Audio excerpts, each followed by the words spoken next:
All right, at this time, we'll call to order the City of Kenai Planning and Zoning Commission meeting for August 10th, 2022. Will you stand for the Pledge of Allegiance?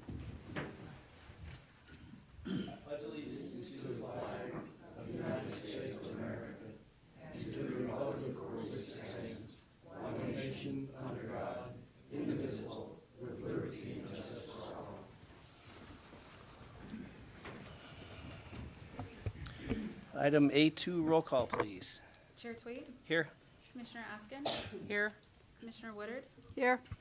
Vice Chair Doffett is absent, Commissioner Fikes, Here. Commissioner Greenberg, Here. Commissioner Halsted. Here. You have a quorum. All right, thank you. Before we approve the agenda, we'll add in item, or the laydown for item H1, recommending ordinance 3298-2022, enacting floodplain management, a memorandum to the commission. And with that, I would look for a motion to approve the agenda. Commissioner Askin. I move we approve the agenda with the addition. All right, do we have a second? Second. Commissioner Halsted seconds. Any objection? Seeing none, the agenda is approved. Item A4, consent agenda. Commissioner Halsted, I move we approve the consent agenda as presented. second. Second. Commissioner Woodard seconds. See, any objections? Seeing none, the consent agenda is approved. Item C, scheduled public comment. We have none. Item D, unscheduled public comment. Anyone wishing to come forward to speak to an item that's not on the agenda? Seeing none, we will move on then. Item E, consideration of plats. We have none. F, public hearings. We have one tonight. F1 is Resolution PZ 2022-21, an application for a conditional use permit for an elementary through high school in the suburban residential zone on Track Day, Kenai Fellowship Church located at 8333 Kenai Spur Highway, Kenai 99611. Application submitted by the Kenai Fellowship, a Church of Christ, P.O. Box 538, Kenai. Can I get a motion? Commissioner Halsted. I move we approve Resolution PZ 2022-21, application for a conditional use permit for an elementary through high school in suburban residential zone. I'll second. All right, staff report. Thank you, Mr. Chairman. Kenai Fellowship Church of Christ has submitted an application for a conditional use permit at 8333 Kenai Spur Highway, located approximately mile 8.5 just east of High Bush Lane, for a K through 12 school facility. The staff report is provided in your packet. It outlines 6 conditions that provide findings to support the approval of the permit. Staff finds the applicant meets the criteria for issuance of a conditional use permit as set forth in the subsections E1 through E6 of Kenai Municipal Code 14.2.150, and hereby recommends that the Planning and Zoning Commission approve the conditional use permit application subject to the following conditions. 1, further development of the property shall conform to all state, federal, and Alaska and local regulations. The fire inspection must be performed biennially, that's every 2 years, and by the chief of or by the fire marshal of the city, and must comply with those recommendations as made by the fire marshal. The permittee must adhere to the maximum occupancy of 49 occupants, including staff and students. The permittee must comply with the parking requirements for the premise as set forth in KMC 1420-250, and we calculated that several different ways. There's plenty of parking available for the facility, the school facility, and we also calculated in the auditorium square footage and added some spaces there, and they still have plenty of parking. They must, in the event that Department of Environmental Conservation requires upgrades of existing septic system, the applicant will upgrade the septic system prior to issuance of the CUP. Permittee must install a water meter on the premise. That's per the building inspector. A yearly conditional use permit report must be submitted to the city of Kenai prior to the 31st of December each year. The permittee will meet with staff for an on-site inspection when requested. And number 9, there will be a change. If there's a change of use in the above described property, a new permit must be obtained through 1420. And that's the end of the staff report, Mr. Chairman. All right, thank you. At this time, I'm going to suspect One of these people is the applicant. If they want to, I can't hear you very well. but okay. Is that are you the applicant? Oh, there's the applicant. We'll let him come forward and do a presentation. And then we can, we'll go from there. Thank you. My name's Rick Baldwin, 3080 Kiminange Court, Kenai. I didn't really have any kind of a canned application. I think this presentation, I think what you have before you in the application pretty well speaks for itself. I'm here primarily just to answer questions. It seems fairly straightforward what's being applied for and the basis for the application. We're attempting to put in or to allow someone else to have a school in our building. Yeah, I'd like to make a comment on this thing here. Public hearing will be after the applicant presentation. Wait, Just let me know when. And to be clear, you do not need an ASL interpreter. What's that? No, No. I just can't hear very well. Okay, I'll turn up the volume. There we go. thank you.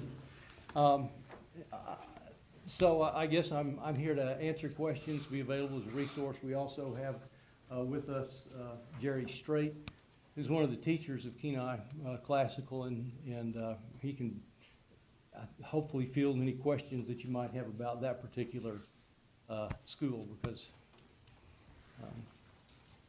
we don't know that much about it. So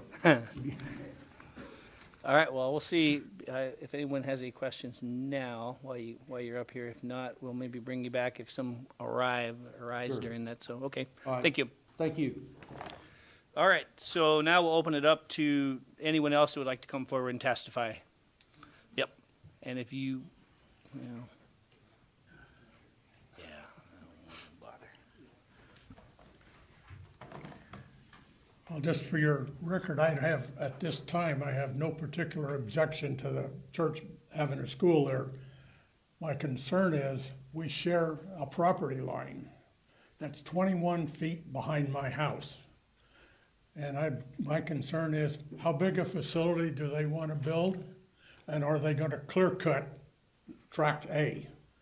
And if so, I would like to see some kind of a green belt buffer between me and possibly I live on Aliac Drive.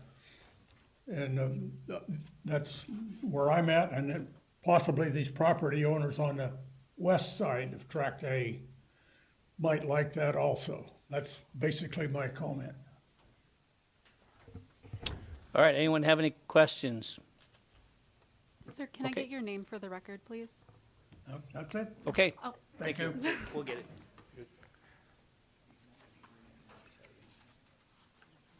All right, anyone else wishing to testify to PZ 2022-21?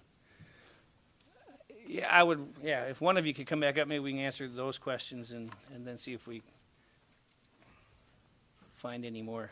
Thank you. There is no intention to do anything, any construction or any clear cutting or anything outside the premises. We're going to try to put the school in the basement. That's all. So, Can I make one more question? Yeah, go ahead. If their access and egress from their school, was it be off of the highway? Yes. Okay, because I know there's an unnamed driveway that's access to your property. right, let's keep that closed. Yeah, because you got it. All right, thank you, Rick. Thank you. All right, anyone else wishing to testify? PZ 2022-21. All right, we will close the public hearing, bring it back to the commission for discussion.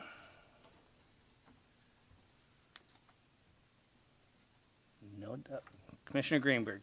Thank Yeah, you. I had a question about the parking. It looks like from this schematic that a lot of that parking is falling inside that right-of-way. Is there adequate parking if it doesn't fall in that right-of-way? And does it need to be on that, can it be on tract A, or does it need to be on the lot that the building's on? Yeah, Mr. Best. Thank you, Mr. Chairman. Mr. Greenberg, yeah, there's adequate parking. What's drawn there is, yeah, there's some easement issues. You can park around the building and almost meet the parking requirements. I do notice that some of those parking spots are in the easement, but there is actually room behind that for more. I mean, there's plenty of parking for the requirements for a school and auditorium use. Thank you. Any other discussion? I've got, I guess, a question maybe. So we have a verbal agreement that we won't push it beyond towards that property line. Would it be appropriate for us to put that in as some kind of an extra condition? Or if they do, that there'd be some kind of site obscuring fence or something put on? Mr. Best. Thank you, Mr. Dwight. Mr. Chairman, I would believe if they were going to do something like that, that it would require a modification of the conditional use permit. If they're going to add or expand their conditional use, like put in, a playground facility, they would have to come in and reapply to modify their permit, so we would see it again. Okay, great, thanks. Anyone else? All right. I'll call the roll, please. Commissioner Askin, Yes. Commissioner Woodard, Yes. Commissioner Fikes, Yes. Commissioner Greenberg, Yes. Commissioner Halsted, Yes. Chair Twait. Yes. Motion passes. All right, so there is a 15-day appeal period that an affected party can file with the clerk's office. If one isn't filed in that time, then your permit will be granted. Thank you very much. Good luck. We're going to move right along. Item G, unfinished business. We have none. Takes us to item H. Under new business for action approval, recommending the Kenai City Council enact ordinance number 3298-2022, Kenai Municipal Code, Chapter 14.30, floodplain management, within Title 14, Planning and Zoning, to regulate land use within the floodplain and authorizing the city to participate in the National Flood Insurance Program. Let me make sure I got my notes all squared away here. So I would like for a motion to recommend the Kenai City Council enact substitute ordinance number 3298-2022.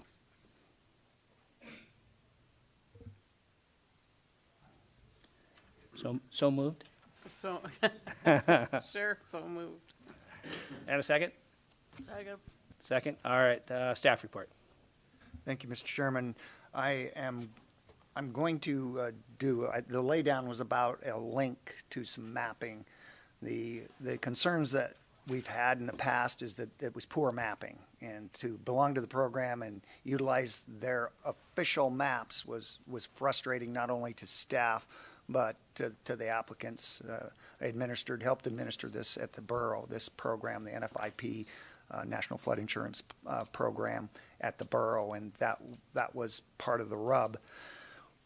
What those maps do provide, though, is good elevations, and so that's kind of what drives the permit process and the bounds of the flood mapping area is the elevations. So the elevations were good. Just their mapping wasn't good, but I have access and gave you access to the 2022 June of 22 mapping, the digital, they call DFIRMs, the digital flood insurance rate maps that are available to look at, and I will more than likely just get on the screen and kind of go through the zones and this. I mean, there's a lot of code. I mean, it's a bunch of pages of what does this mean.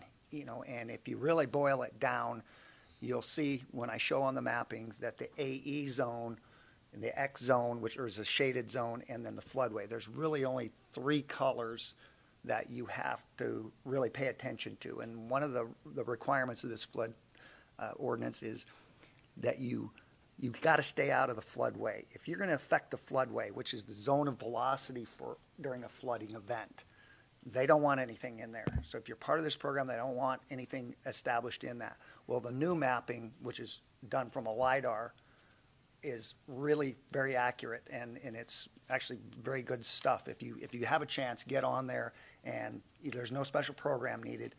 And go through it and zoom in to some of those areas on, Angler Drive and VIP in some of those areas and look at it. So when you're looking at the ordinance, you really look at the AE zone or the A zone. We have several of those. And what does that mean? So what it means is it's not a non-development permit, it's really a development permit. And the federal, FEMA, Federal Emergency Management Association, they want there to be, if it's okay to build there, but you're going to build in a manner that doesn't affect your neighbors and causes no rise to the flood or an event.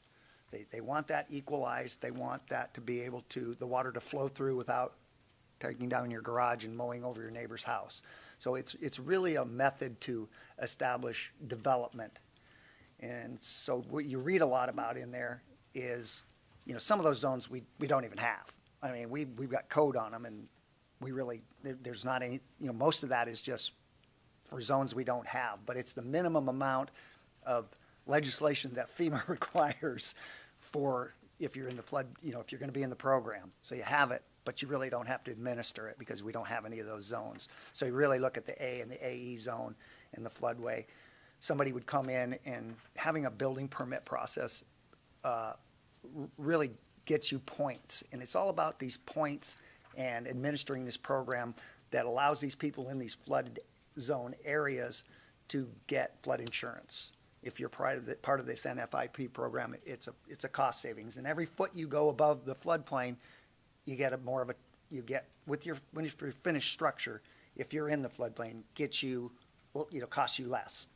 So the higher you are, the better you are, and so that's what that's all about. And it doesn't prohibit you from putting things in the flood zone like a garage, because really you can't put a garage on pilings. So, you can put it, but what they do is they have and you'll read in there, there's a development permit or a way to equalize the static pressure of a flood by breakaway walls. And a lot of people, like in the Seward area, they'll take the panels, the lower panels of their garage door and rig them up to where if there's any pressure, if the flood is coming, because a lot of times, there's a security issue. They don't want anybody breaking into their house, so they lock them, then they unlock them, and it allows the water to equalize and not cause additional flooding. They want to see zero rise. That's kind of their whole, coin of term that they use for the development in it.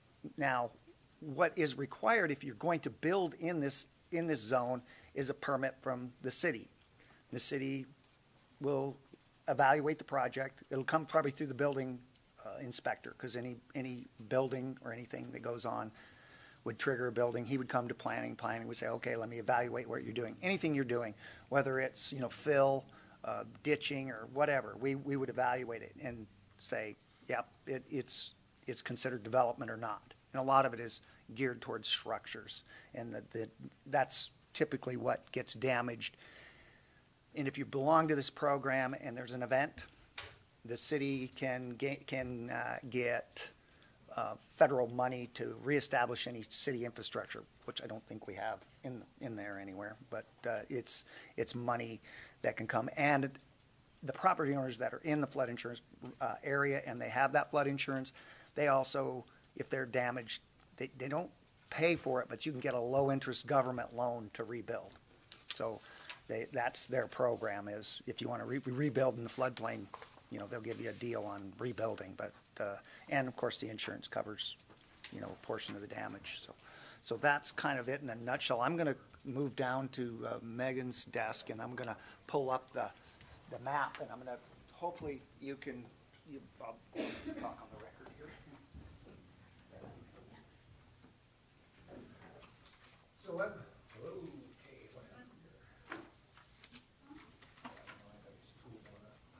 There we go, okay.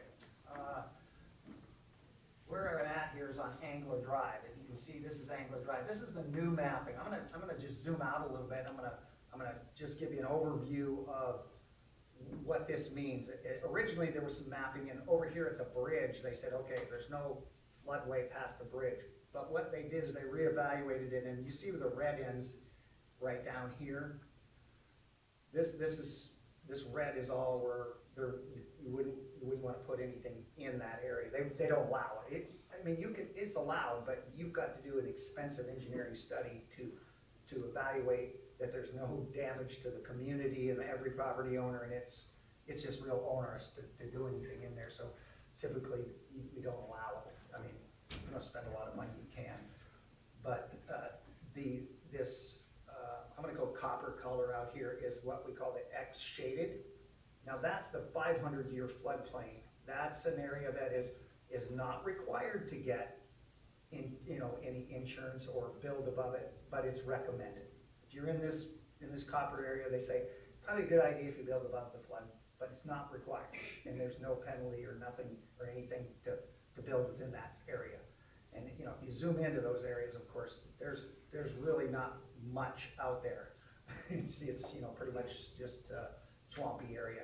Now, the blue is the AE, and on the south side of the river, of course, there's no development. It's all just, state and federal land. It's not developable, it's not private. So we have these areas right here down Angler and up Beaver Creek too. Now, this was good information for Beaver Creek. Now we're just in an AE zone, and I was really concerned about the meshing of the Fitchwood Habitat Protection Ordinance and the floodplain, because I get the floodway, and they're really there to put in spruce tree revetments, like penetrating walkways. These things are a lot of times in the floodway. And so the borough's gonna have a real discussion with FEMA when they come next month to figure this out as to how are we gonna consistently operate these two.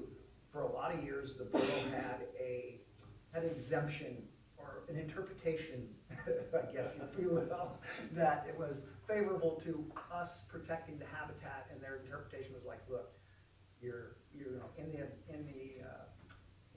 if there was an event and all the stream banks were all stomped down and eroded, the flood would carry a lot of sediment and cause a lot of erosion.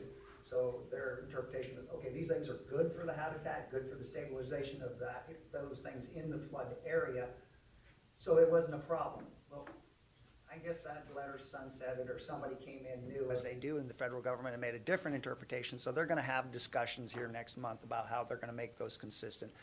My guess is that will go clear to Murkowski's office.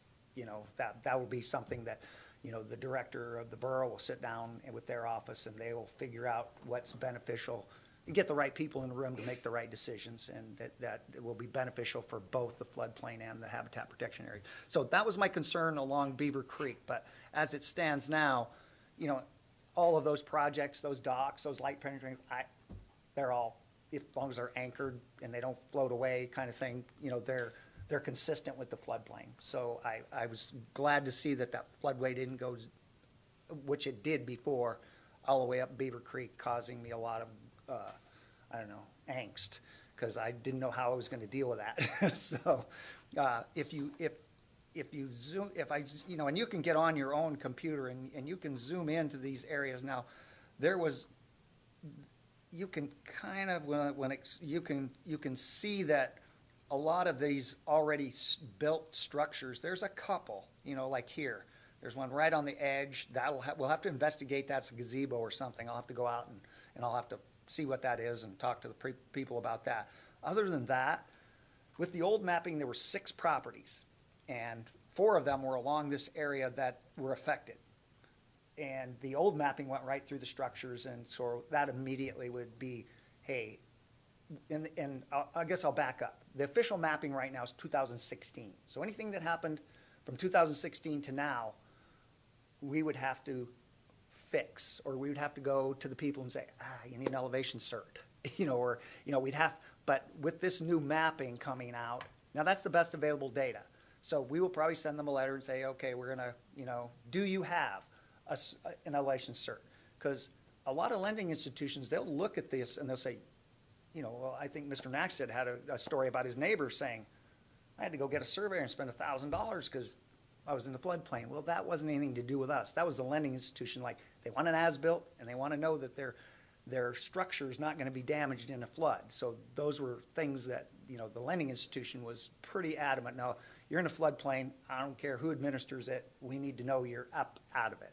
So that doesn't change. I mean, that's still there. Some of these structures, I would guess, they're financed and they have elevation certs already. And we'll gather those and we'll ask the people, hey, can we get a copy of that for our records?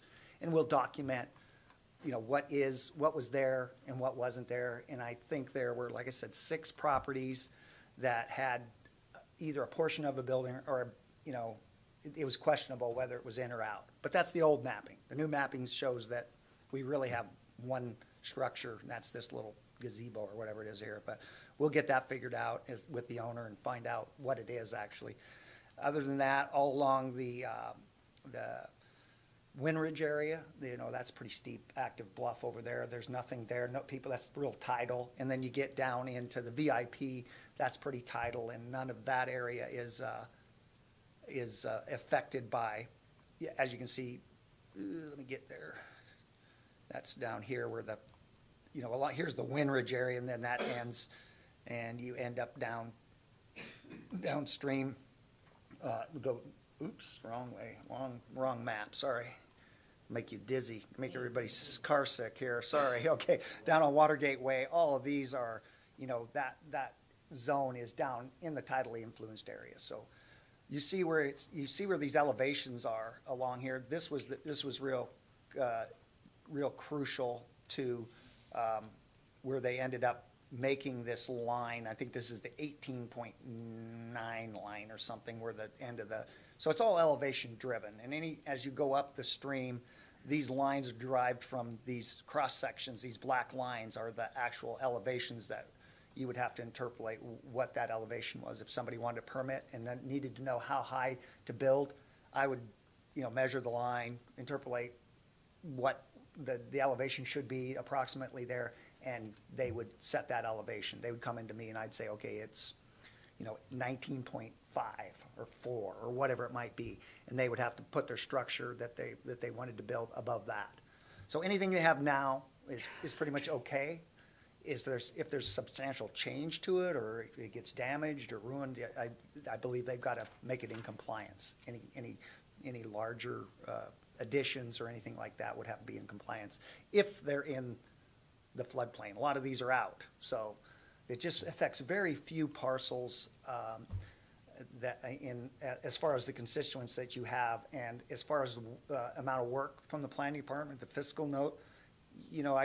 I don't really anticipate it costing us that much to, I'll plagiarize the borough's, application form. And says, we'll have it available if somebody wants to do something. But it looks to me like that this is not going to be too onerous for the city to be in part of this program, and that's beneficial for the applicants and the people that live there to get some flood insurance. And inevitably, this project, the city must belong to the NFIP program prior to getting any federal money for their bank stabilization. That's why we are here today, is to be able to secure the $50 million or whatever it is for that stabilization project. So that's kind of the bottom line. But I just wanted you to know what those effects are. Sometimes this legislation isn't thought through, and like, oh, we just want to do our bank, and the next thing you know, we've handicapped everybody on the river for, but it's not the case. So that's something that this body would be, looking at if it was an exception or an appeal or something, I think is. So that's why I wanted to spend a little time with you, so you were comfortable with that 16 pages of code. So I will certainly answer any questions if you have them.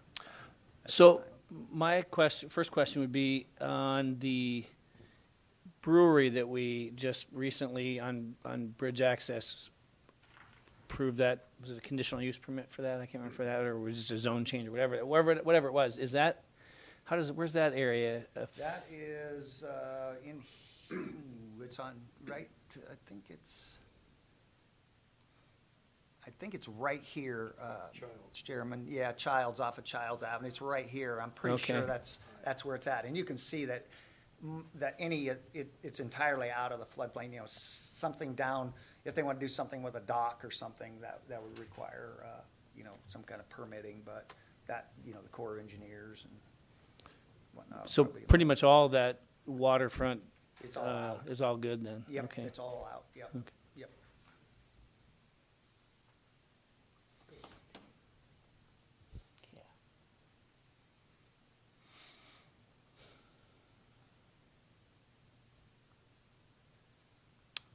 Anybody else have any questions?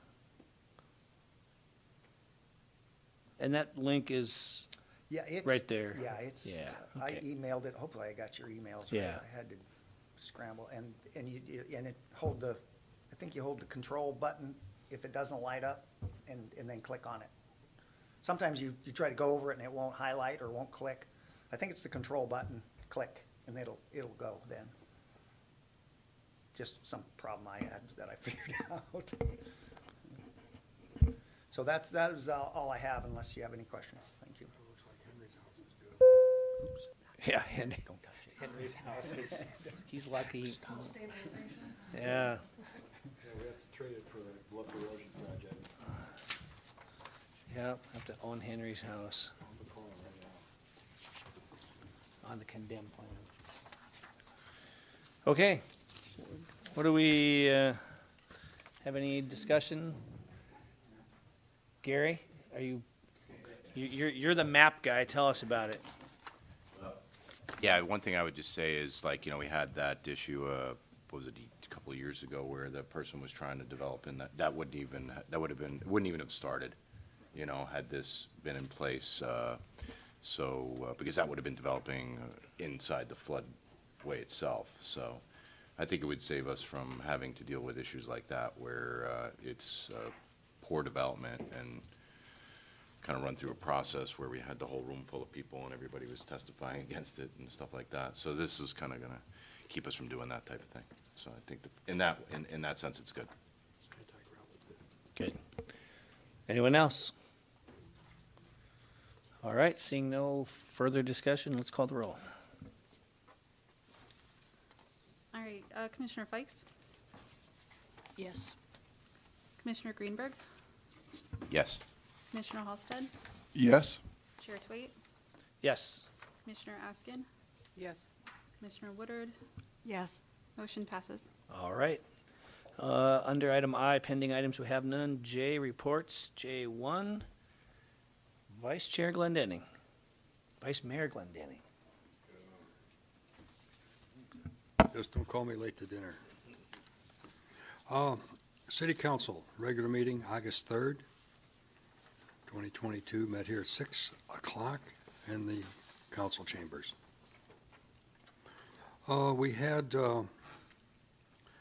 let's see, we had unscheduled public comment. There was a Mr. Clancy, I have it right, discussed consideration of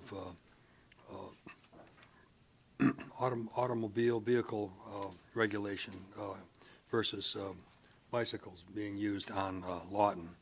And his comments were well received, and I'm sure something will be looked at in that vein. We had public hearings. The ordinance number 3296, 2022, we accepted and appropriated donations to the Kenai Community Library for the purchase of library materials. And that passed unanimously. We had ordinance 3297, 2022, amending Kenai Municipal Code disposal of surplus or obsolete materials and equipment to allow for the police department to dispose of certain surplus and obsolete materials without advertisement, public opportunity, or procedures to obtain the highest price. That passed unanimously. We had ordinance number 3298, enacting a municipal code, the floodplain management within Title 14. That was postponed to the August 17th meeting pending the planning and zoning review, which we had tonight. Ordinance number 3299, 2022, increasing estimated revenues and appropriations in the airport special revenue and airport improvements capital project funds, authorizing non-federal reimbursable agreement to provide project support for medium intensity, excuse me, approach light system and runway alignment indicator lights and any other impacts from the Kenai Municipal Airport Runway Rehabilitation Project. That passed unanimously. We had a resolution. We adopted, it was Resolution 2022-58, and we adopted the updated City of Kenai Emergency Operations Plan. This was the 2007 plan that Mary Toll, who worked with our fire department and our fire chief on this, worked very, very hard. And it was passed unanimously. There were a few questions, mostly informational, understanding terms and scope. And it's a lot of paper, so we can find that this document will be online.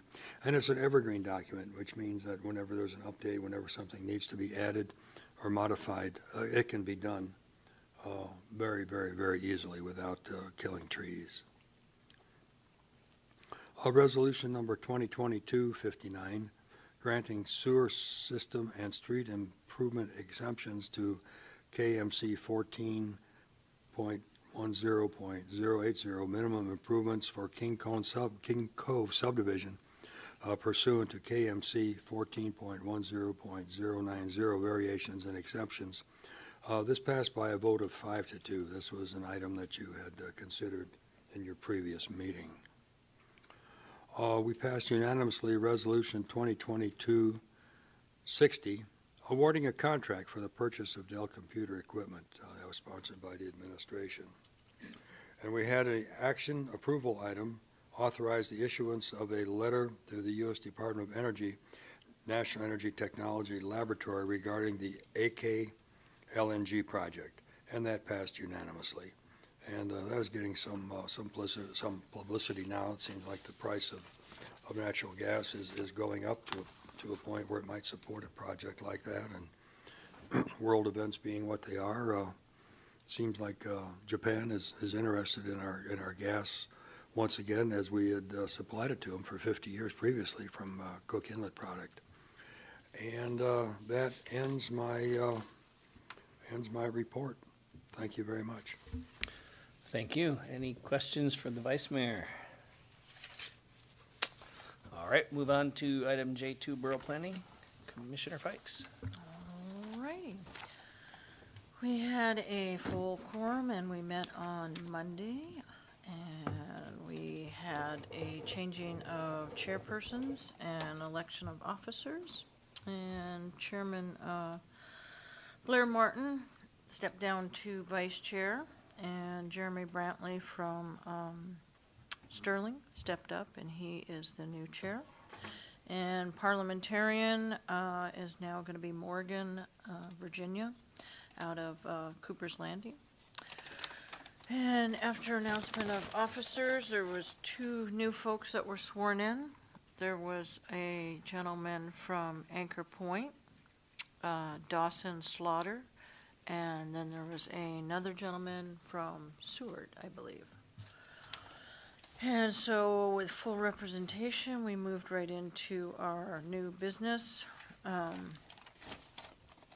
had a public hearing for an ordinance authorizing the release of a commercial deed restriction on a parcel in the Cooper Landing area, and that one passed. And then we had a authorization for the acquisition of real property in Anchor Point. And that was for the emergency services for a future expansion. And that one went ahead and passed. And then we were looking at a street naming resolution and a unnamed public right-of-way area in the Moose Pass area. And that one was suggested as Expedition Ave, Destination Ave, Navigation Ave, and Trekkers Ave. And all of those passed, so all the approaches leading along the highway in the Moose Pass area will now have those representations. And then we moved on to a conditional use permit for the Chugach Electric Association in the Quartz Creek area for a 50-foot habitat protection district. They're looking at putting some riprap in as part of the highway improvement, and so they needed that permission from the borough, and so that was approved. And then we were looking at a conditional use permit request for a fence within a 50-foot habitat, and that was along the Kenai River in the Soldotna area. And that one was to hold back trespassers, if you will. So that was the intent of that one. That one passed. And then there was a building setback permit that was discussed in the Funny River area. And that one was controversial and discussed at quite a bit of length. And eventually that one did pass. And then we had another building setback permit, and this one was in the Fritz Creek area, and that one passed as well. And then we had one that was a building setback in the Centennial Shores subdivision, and that was in the Nikiski area, and they were looking to resolve an issue with the removal of some of the cul-de-sacs, and that resulted in quite a bit of discussion, and ultimately that one failed.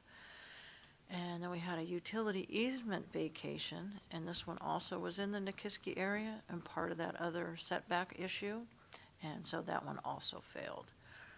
And then we had a right-of-way vacation and a realignment of Mushroom Street in the Fritz Creek area, and that one was approved. And then, let's see, we had a full docket. We spent the night there. No, not really, just felt like it. And we had a utility easement vacation, and this time it was in the Sterling area, Moose Range Meadows, and that one was approved. No real issues there. And then we had another one for a plat committee decision to amend a 30-foot right-of-way on Ken Street. And this one there was a little bit of discussion on. This was in the Nikiski area. And so it came back to us, and when it came back to us, what the folks were looking for, it was a homesteader in that area. And so pretty much the family, the kids, the grandkids, the what have you, all represented most of the property around this individual. And so now all of a sudden they had somebody else that was coming in and purchasing property and looking at access that was going to drive right through theirs. And so they were looking for some verbiage that would protect that access. So pretty straightforward, no issues. It was something that could be done. It was just, it sounded like a clerical or administrative thing. And so that one passed. And then we were looking at a review of a plat committee decision in the East Oyster Cove subdivision. And this is a remote area in Jackaloff Bay and Soldovia. And this one, there was quite a bit of discussion and some unhappiness as for sale signs were seen in the area before anything was ever discussed. The Mental Health Trust apparently owns property out there and is looking to unload it and profit from that as they do with their properties. And so there was some discussion on whether that was really going to be feasible in that area, and so there was a lot of discussion on wastewater management and septics, and there's pretty much only 4 lots over there, is my understanding right now, that have active folks participating and going back and forth, and so they were the ones that were mainly testifying that thrown in a ginormous subdivision with 21-acre lots and access on this side and access on that side at high tide and how all that was going to unfold, and so they were pretty greatly concerned. So it passed, but it still has other hurdles, which was partly why it passed, so it can move forward with a sale, but again, at the end, they realize that they're still going to have to come back to the borough if they move forward with this. So they generated a lot of discussion, so, and that was the end of the ordeal. Was hopefully that some of that topics that were discussed could be flushed out and resolved as it's brought back, possibly through a sale. And I think that brought us to the end. Yeah, that was it. Anyone have any questions? Short and sweet. All right, we'll move on to item J3, administration. Mr. Best. Thank you, Mr. Chairman. I'll be brief. Looked at we had discussion at the last meeting in regard to the transfer of conditional use permits out on Forest Drive. I did go out and look at the facility. They had a barn. There are no animals there. It's of a size that could have an animal on it, but I don't think the current new owner's going to participate in the care for a farm animal for the elderly. That's the impression I get. So there hadn't been an animal there all spring. It looked pretty much like it had been. It's gone away. So I think that problem sort of solved itself. But it was not in violation of their conditional use permit. They were in conformance. So I was concerned about that. I appreciate your concern that if it's not in conformance, that why are we transferring it? And that would have been the time for us to say, yeah, no, we're not transferring. We're going to recommend not transfer till you fix it. So, yeah, I was glad that there wasn't an issue there. And still no update on the bowling alley property. I still have no answer for you. And I want to just take 1 minute to thank Willie Anderson, who we drug out of retirement kicking and screaming. No, she was very gracious, and she's been absolutely wonderful, and I could not do any of this without her. Her institutional knowledge and I learned so much just listening to her on the phone, because most of what I say is, I'll look it up and get back to you. And she can take care of them pronto. So thank you very much, Willie. I just want everybody to know how hard you work and what a blessing it is to work with you and what you do for the city. Thank you. Yeah, that's all I have. Robin to your Batman, huh? I should start listening to her when she does call me. I just kind of tune her out. I guess maybe there's something I should be listening for. So, all right. Any questions for Mr. Best? All right. Additional public comments. Anyone wishing to come forward has 5 minutes. All right. That offer is gone. No informational items. Next meeting is on the 24th, not the 10th, which is what it says in there. So we don't want to do that again. Start this one over again. Huh? Commissioners' comments and questions. Commissioner Woodard. I'm good. Commissioner Askin. I don't have anything. Commissioner Halstead. I'm good. Commissioner Greenberg. Yeah, I should have been a little sharper about the mapping. A little slow, but what Max had said is I've seen the old mapping and it was pretty bad, and it was the regulatory mapping. So he said only one structure falls in the new mapping. That's great because the old mapping had several, and that would have been a burden on all those owners. So this new mapping really helps out a lot, and it's a new thing to me. I haven't seen it. So it just came out, and I've looked at it just a couple months ago, and it wasn't available. So it makes that a lot easier of a transition, and it makes it a lot easier to use. But the old mapping would have had more upset people. Thank you. Commissioner Fikes. All good. Vice Mayor Glenn Denning. Chime in, please. Well, thank you. Unaccustomed as I am to public speaking, no, I won't go there. I just want to thank Mr. Best for his presentation with the visuals on the mapping for this floodplain. It just answered a whole lot of questions I had. I remember when it came before us before, I struggled with the maps, and they were arcane and, old references, and maybe we even had an earthquake in between some of the profiles that were represented. But once again, you've exceeded our expectations, and thank you for your presentation. And having said that, I'll turn my mic off. Are you suggesting we should strip him of his interim label? And... Oh, yeah. All right. Well, I have nothing else to add. Actually, maybe a question for Mr. Best. As far as a replacement for you, has that moved on any further yet? Well, without having consulted with the manager, we are in the process of courting an applicant, let's put it that way. We have a very good applicant, It might or might not be in the audience today, and so anyway, we're still working towards that end. So we're hopeful. Okay, Thank you. very good. I know from the rest of our standpoint, we're very fragile. If we just come here and there's somebody new again, we're just gonna go, what'd we do again? So, all right, so probably you'll be around for the next meeting then, huh? All right. With that, all the business complete, the meeting is adjourned.